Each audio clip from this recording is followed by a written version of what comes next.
Assalamualaikum warahmatullahi wabarakatuh. Selamat malam. Pada malam ini kita kayaknya nggak lama karena materi ini tinggal sisanya dari pertemuan kemarin. Nih, aspek yang harus bisa dilihat dalam SRS ya, atau Specification Requirement System, itu yang pertama ada fungsinya ya, pasti ya.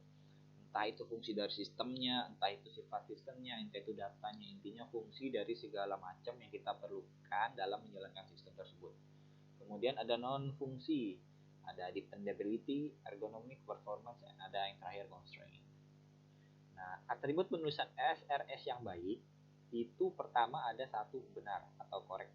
Benar jika dan hanya jika setiap kebutuhan yang dinyatakan dalam dokumen merepresentasikan atau menggambarkan sesuatu yang disyaratkan dari setiap sistem yang bangun. Kemudian ada tepat, precise, berpengaruh pada pengambilan hasil perancangan dan pembuatan software requirement design. Kemudian ada unambiguity. Jadi kalau ambigu itu bermakna lebih dari satu. Kalau unambiguity ini berarti spesifik ya, tidak bermakna lebih dari satu. Setiap permintaan harus punya satu interpretasi atau hanya ada satu arti dalam satu kalimat. Nah, maksudnya spesifik ini. Kemudian atribut penulisan SRS yang baik itu ada dokumen ditulis secara lengkap. Nah, lengkap di sini jika dilihat dari sudut pandang dokumen membuat isi tabel, nomor halaman, nomor gambar, nomor tabel, segala macam seperti kita latihan menulis sebelumnya. Intinya kalau udah dokumen, bicara dokumennya itu kita deskripsikan apa itu tentang sistem kita secara lengkap. Tidak ada bagian yang hilang, to be defined, yaitu tulisan yang akan didefinisikan kemudian. Kemudian yang kelima ada bisa diverifikasi atau verifiable. Bisa diperiksa dan dicek kebenarannya. Setiap kebutuhan selalu diminta dengan dokumen yang bisa diperiksa. Keenam ada konsisten. Ada understandable, dapat dimengerti. Modifiable, bisa dimodifikasi. Traceable, ini trace ya, TRA, traceable bukan traceable, dapat ditelusuri. Kemudian ada harus dapat dibedakan bagian what, how, dan 11 dapat mencakup dan melingkupi seluruh wilayah. Dapat melingkupi semua lingkungan operasional, misalnya interaksi fisik dan operasional.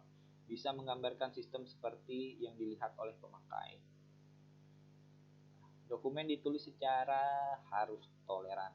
Bisa menerhad terhadap ketidaklengkapan, ketidakpastian, dan ketidakkonsistenan. Yang terakhir harus bisa dilokasi dengan sebuah coupling, yaitu pasangan yang hubungan ketergantungan antara dua model sistem tersebut yang tidak terlalu erat. Kalau kita bicara tentang penggunaannya, pertama kali orang yang terlibat dalam pembuatan SRS itu otomatis pengguna ya. Dimana kita kalau mau membuatkan sesuatu pasti kita menyesuaikan dengan kebutuhan penggunanya. Penggunanya mau A kah, mau B kah. Kemudian ada klien, yaitu perusahaan yang membuat sistem. Nah, bedanya apa sama user? Kalau user itu penggunanya, sedangkan klien ini perusahaannya. Sistem analis yang biasa melakukan kontak teknik pertama dengan klien, bertugas menganalisis persoalan, menerima requirement, dan menulis requirement. Yang keempat ada software engineering.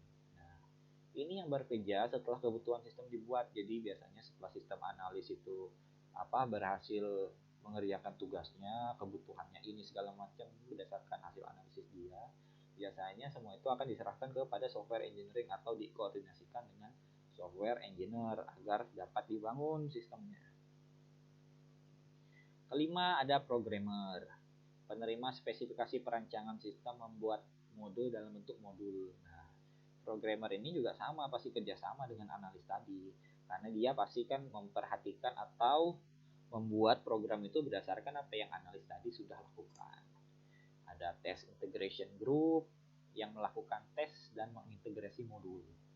Kemudian ada maintenance group yang memantau dan merawat performance system yang dibuat.